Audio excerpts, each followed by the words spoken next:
हरे कृष्णा दोस्तों, मैं अपने चैनल चलते चलते 02 पे आप सभी का एक बार दोबारा से हार्दिक अभिनंदन और आभार व्यक्त करता हूं। और सभी मेरे जो लद्दाख के दोस्त हैं उनको झूले भेजता हूं और कारगिल के दोस्तों को सलाम कहता हूं दिन संक्रांति का। तो सबको संक्रांति की, मकर संक्रांति की हार्दिक शुभकामनाएं।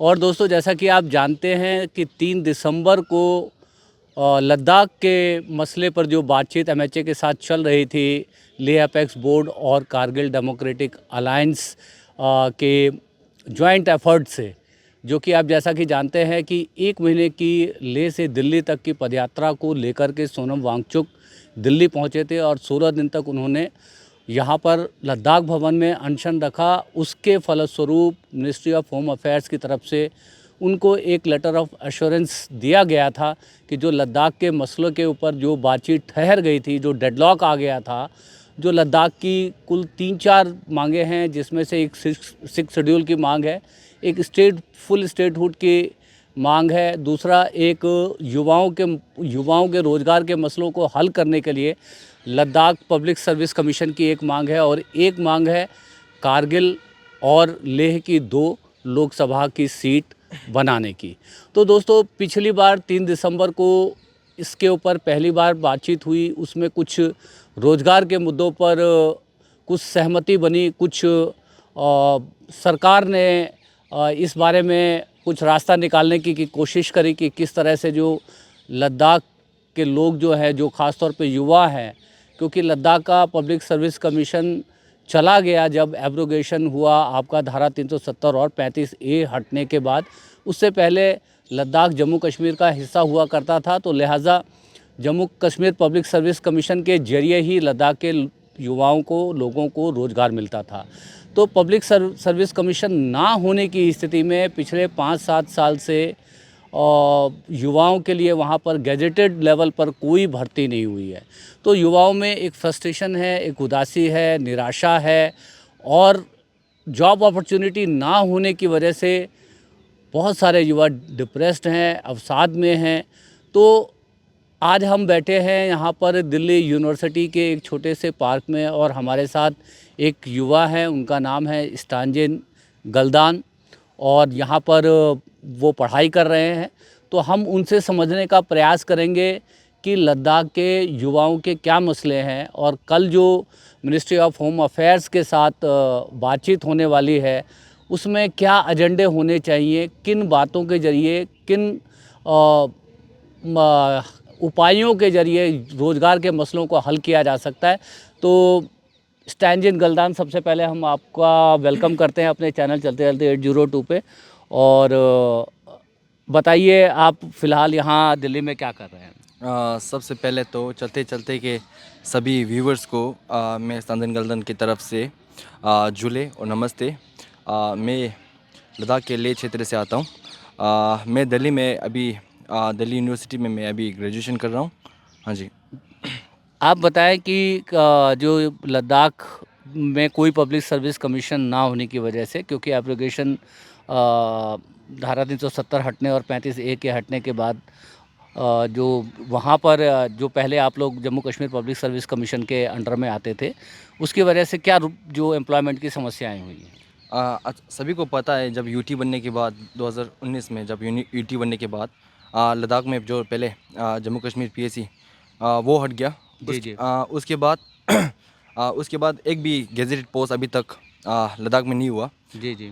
आ, आशा करते हैं कि जब 3 दिसंबर को जब एमएचए के साथ बात हुआ तब के टाइम पे गेजेटेड पोस्ट और पीएससी के लेके बातचीत शुरू हो गया। जी हम जी। वही उम्मीद करते हैं कि जल्दी से जल्दी जो अभी 5-6 साल जो अभी रुक गए उसको देखते, उसको नज़रअंदाज ना करते हुए जल्दी से जल्दी लद्दाख के लिए भी एक अपना पीएससी बनने की हम उम्मीद करते हैं। जी जी। और अभी जो जो 5-7 सालों में जैसे कोई भी मतलब गस्टेड लेवल पर कोई जो है रिक्रूटमेंट नहीं हुआ, उसका क्या जो ये लद्दाख के जो जो युवा हैं उनके मेंटल कंडीशन पे क्या उसका इफेक्ट आया?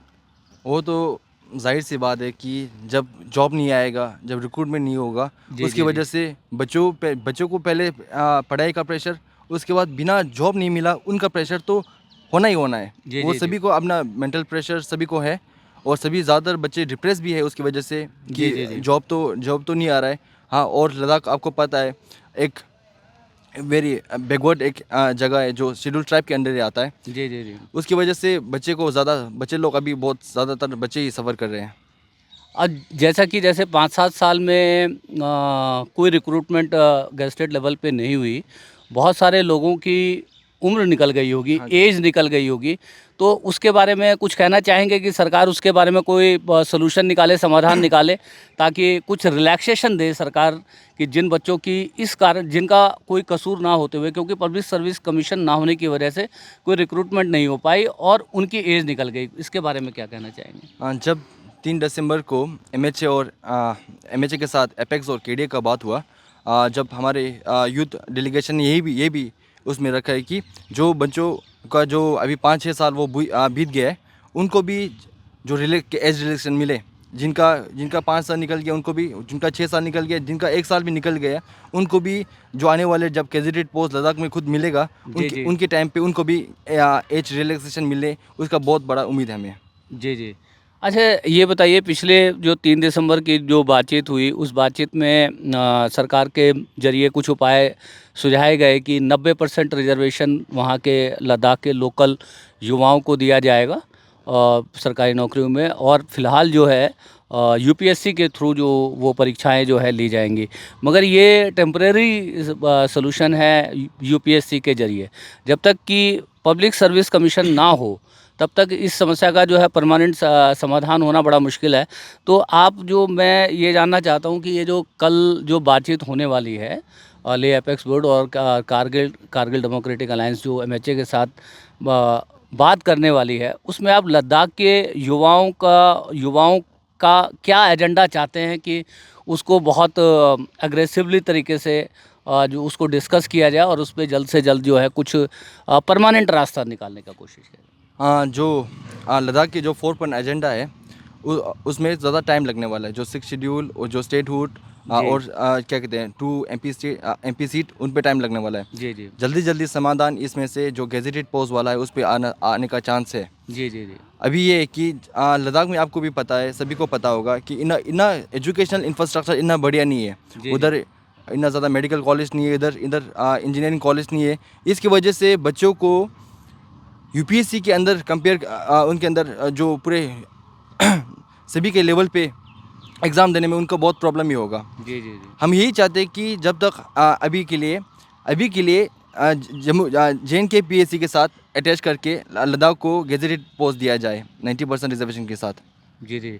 आप ये कह रहे हैं कि जब तक लद्दाख पब्लिक सर्विस कमीशन का गठन नहीं हो जाता, तब तक जो है जैसे पहले की तरह जैसे जब लद्दाख भी जम्मू कश्मीर का हिस्सा हुआ करता था, तो Jammu Kashmir public service commission के अंडर रख कर के ही यदि परीक्षाएँ आयोजित की जाएँ, कंडक्ट की जाएँ, तो वो ज़्यादा अच्छा रहेगा। हाँ जी, मैं ये कह रहा हूँ।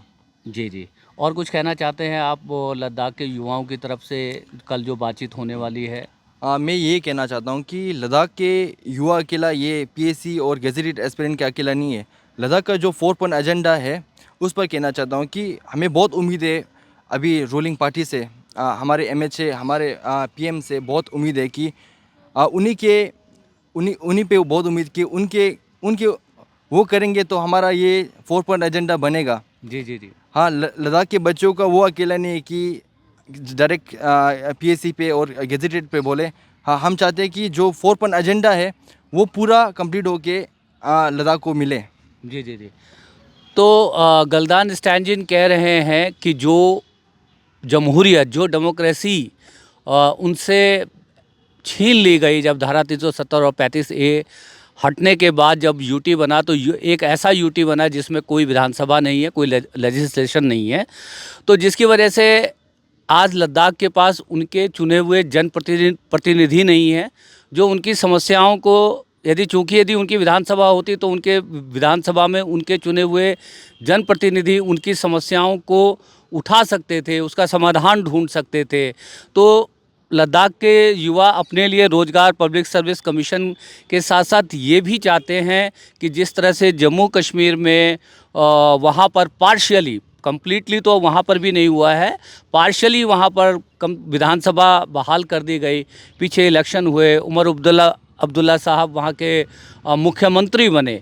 तो लद्दाख के लोगों की भी यही चाहत है कि उनकी डेमोक्रेसी को उनको लौटा दिया जाए, ताकि लद्दाख के जो मसले हैं वो लद्दाख के लोग मिलजुल कर अपने समन्वय से क्योंकि बाहरी आदमी को वहाँ के जो आप जैसा कि जानते हैं कि लद्दाख बहुत इकोलॉजिकली बहुत सेंसिटिव जगह है और सीमावर्ती क्षेत्र है। हमारे दो दुश्मन देश की सीमाएं वहाँ से लगती हैं, चीन और पाकिस्तान की। तो एक ऐसी जगह पर जहाँ पर आपके दुश्मन देश की सीमाएं लगती हों, वहाँ पर किसी भी तरह की राजनीतिक, सामाजिक अस्थिरता कहीं ना कहीं राष्ट्रीय सुरक्षा के लिए भी चुनौती बनती है। तो जैसा कि जो 4 एजेंडा हैं उनके ऊपर भी लद्दाख के युवा चाहते हैं कि जल्द से जल्द उनके ऊपर भी बहुत स्पीडी तरीके से, बहुत जो है तेज़ी के साथ उसके ऊपर काम हो।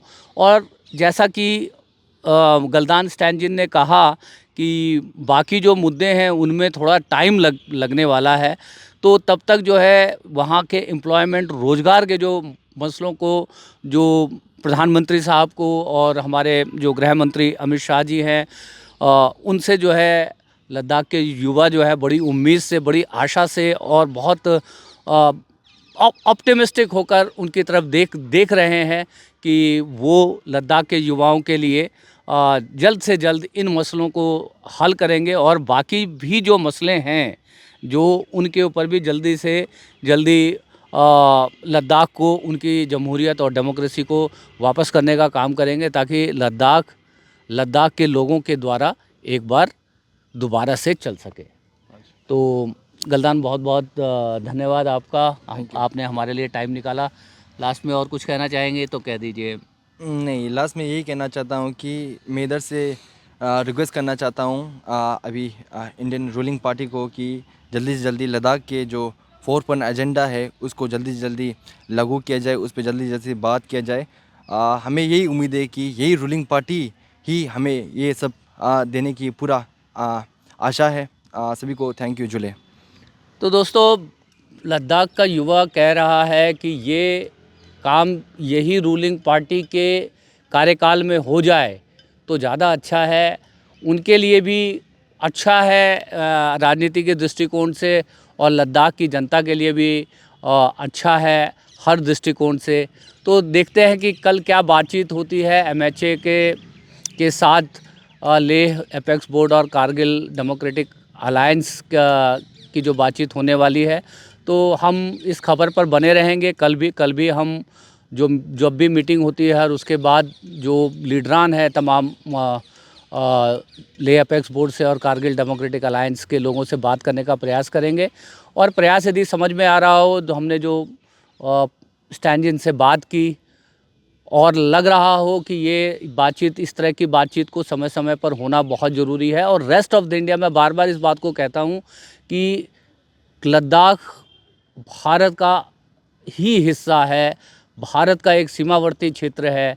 तो रेस्ट ऑफ द इंडिया जो लद्दाख को सिर्फ पर्यटन की दृष्टि से देखते हैं, वहाँ पर क्या सामाजिक हलचल हो रही है, वहाँ पे क्या बेताबी है, क्या बेचैनी है, क्या परेशानी है, उन परेशानियों से यदि आप सरोकार रखना चाहते हैं, यदि आप जानना चाहते हैं कि लद्दाख सिर्फ घूमने फिरने की जगह नहीं है, उसके अलावा भी लद्दाख की बहुत सारी समस्याएं हैं, तो आप हमारे चैनल से जुड़ सकते हैं। हम समय समय पर लद्दाख से जुड़ी सभी स्टोरी को जो है करते रहे हैं और आगे भी करते रहेंगे।